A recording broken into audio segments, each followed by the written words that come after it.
Hi, my name is Betsy. I've spent the last year of my life working on this 2021 Promaster high roof 159 wheelbase.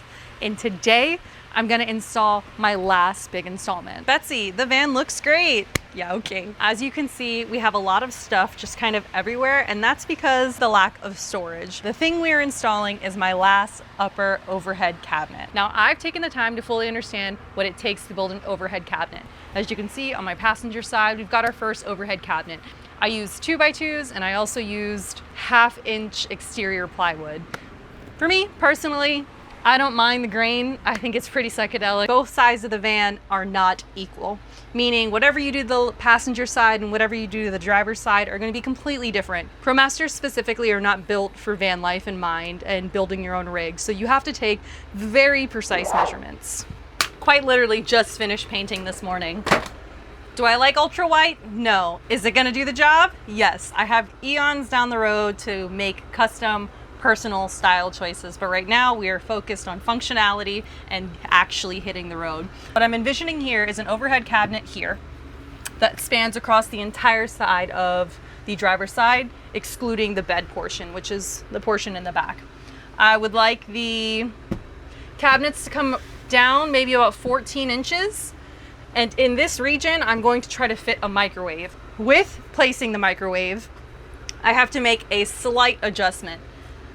I've used 2x2s to frame each side of the other cabinet, and I have to make sure that I don't put a 2x2 in the front where I'm putting the microwave, and I'm only using the 1/2-inch plywood to really support it, and I'll use battery retention straps or I'll use microwave mounting hardware. Looks like our microwave is 9.5 inches tall, and that's giving me a little bit of wiggle room for ventilation, and it is 17.5 wide. Again, slight bit of wiggle room.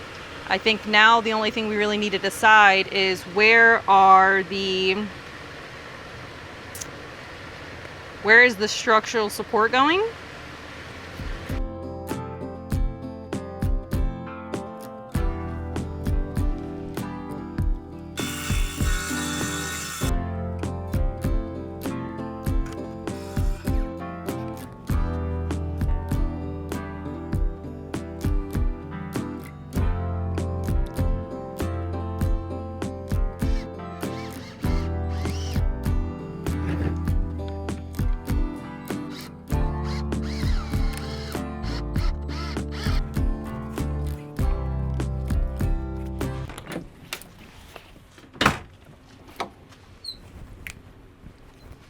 It's the next morning, and it's the kind of morning where I gotta play some music and get things done.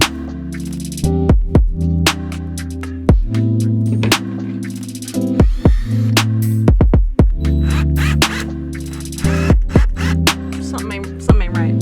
My wood is kind of warped, so can only do what I can do. I don't know how I managed this, but there's only 3 attachment points on the roof, and that's how it's gonna stay. That's how I did the other one, and it seems to be pretty strong. I over-engineered all these attachment points, and I'm not going to use them. Again, my wood is warping, so I'm just having to do what I can do. It's going to be good.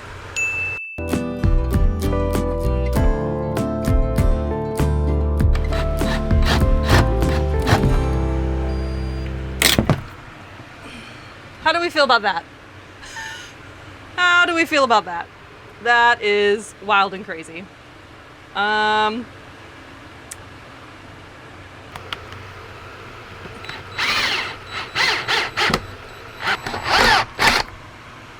replaced this piece of wood. I rotated the grain, and I also pre-drilled so it wouldn't snap. We're doing great things here. Just because I want to see what it's gonna look like, and I can't wait. And I'm very excited. Huh? Hold the phone. Call the police! Oh no. I even made this hole 18, didn't I? Cut the cameras. Cut the cameras. This is supposed to be 17.5, and it's not. What do I do now? Let this be a lesson that even though you think you know what you're doing, take your time. Because yesterday I was rushing and I didn't get extra measurements as I went, as I know I always should.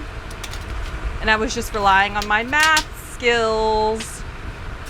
I should have measured twice so I could cut once.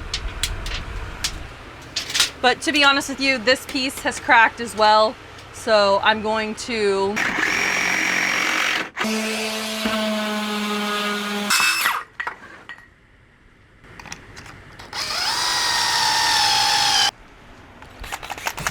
this may seem silly, but I don't really want to risk it anymore. Yeah, that'll work.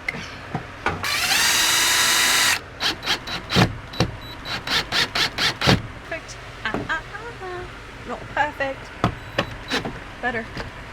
We are recovering from trauma this morning. Everything that could have gone wrong, I would say on this pretty much did go wrong. But it's gonna turn out great, because without the bad parts, you can't go anywhere.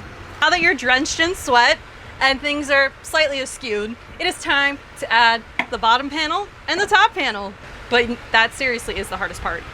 Getting this up, especially by yourself, is pretty extraneous. I weigh 155, 160 pounds. Seems fine. I don't think I'm gonna overload these more than that.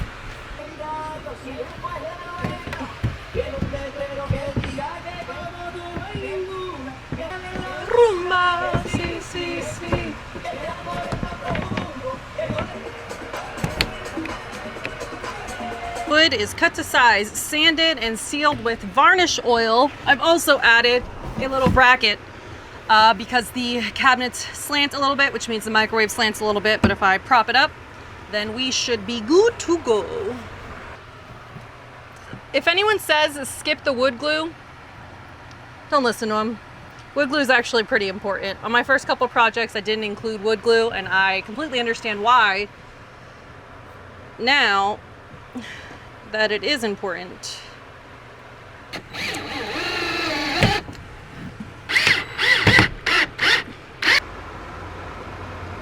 Good morning. Today I'm going to start with making the faceplate for the microwave and the cabinet doors. Did I want a cabinet door initially for the microwave? Yeah, I would have loved to hide the microwave. But the way things have turned is not in the favor of that. So some things to consider is I am an entry-level builder, and some of the things that I'm mediating are not so entry-level. For instance, this back wall is curved. I need to include a microwave. I need to include, that's got all these weird bumps. I need to include a power cable. When I installed the structural support of the van, I 100% was like below beginner.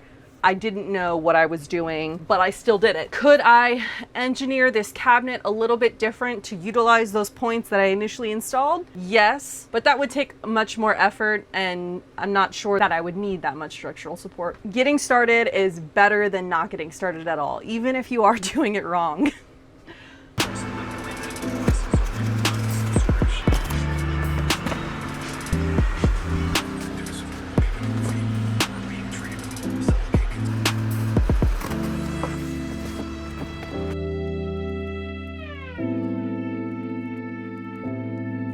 Last time I left you, I did say I was going to finish the front fascia, but I thought it was important to probably finish the side fascia because the front fascia needs to cover the side fascia, and we want to make sure we're getting this measurement just right. I did use some wood glue where the piece is connected.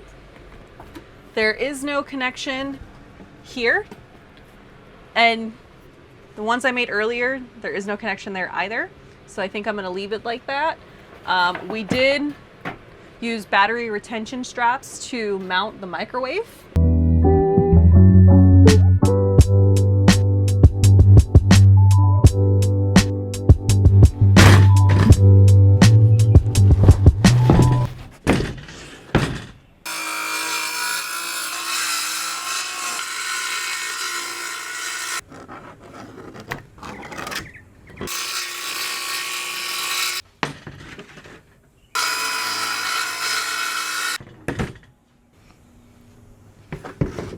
These hinges that I'm using are hidden, and they are almost like strutted in some weird way. They are also flush mount, which is what allows me to get that nice clean look and not having to drill into the cabinet door, like typical hinges. It's got weight. I can actually open it. I do prioritize using the adjustable holes.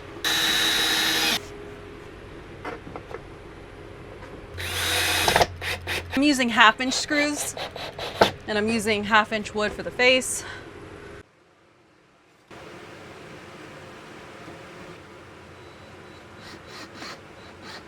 I'm going to install the last cabinet, seal everything up with varnish oil, and we will see you for the grand reveal.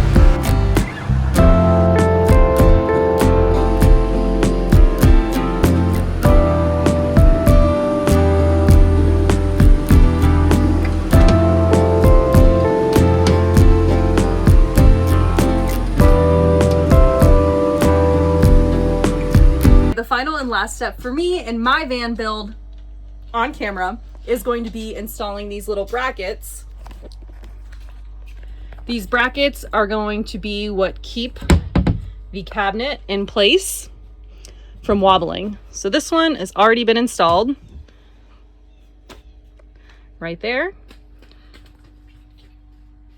And I went 2 1/4 inches. And they seat flush and nicely. The hope is if it's overstuffed a little bit, that'll keep it from popping out, as well as when we hit a big bump, these rollers will be grabbing on to this pin. The reason why I've chose those brackets as my priority is because that's what my RV had, and they lasted.